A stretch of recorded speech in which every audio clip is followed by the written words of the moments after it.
Hail. So I just got back from my bladder stone removal.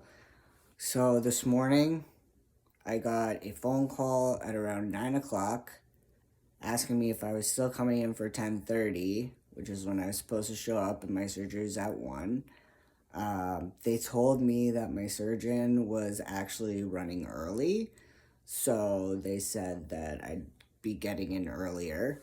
And so I got myself ready. My buddy Weller came and picked me up. And then we were like 10 minutes from the hospital, and I got another phone call, and they asked if I was still coming.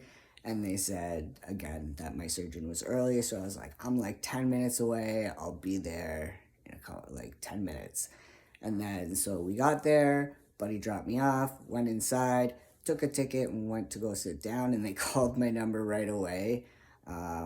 I registered, I sat down, wasn't even sitting for 5 minutes, and they took me into the back. I got changed. They did the IV stuff, and then I chilled.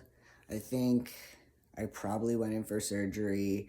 Instead of at 1 o'clock, I probably went between 12 and 12:30, so that was awesome.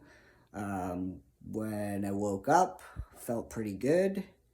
I ended up going up to recovery, and I left the hospital probably between 3 and 3:30, so it went really well.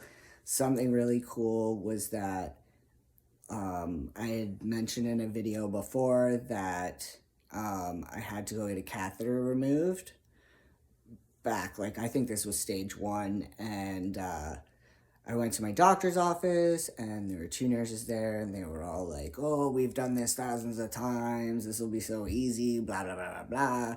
And they couldn't get it out, and they tried for like 45 minutes just yanking on me, and then trying to like say that it was my fault because I was being too tense, or maybe that it was like stuck in there. So then I got sent to Dravinsky, and I waited in ER for 5 hours because the people at Dravinsky misread the letter, and I was literally just supposed to be sent to the urologist and have them pull it out. Like, I wasn't supposed to wait, but waited 5 hours. And then I got the resident of the urologist. He came down, and he literally in 5 minutes, less than 5 minutes, I was out of there. He just yanked it out real quick. Didn't hurt. Nothing, had no problems, no complications. He said they just didn't pull hard enough.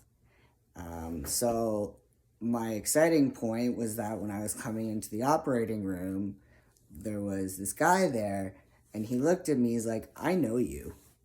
And then he thought about it for a minute, and he's like, were you at Jervinsky for like something to do, it was urology related? And I'm like, yeah. I'm like, were you the guy that pulled my catheter out for me?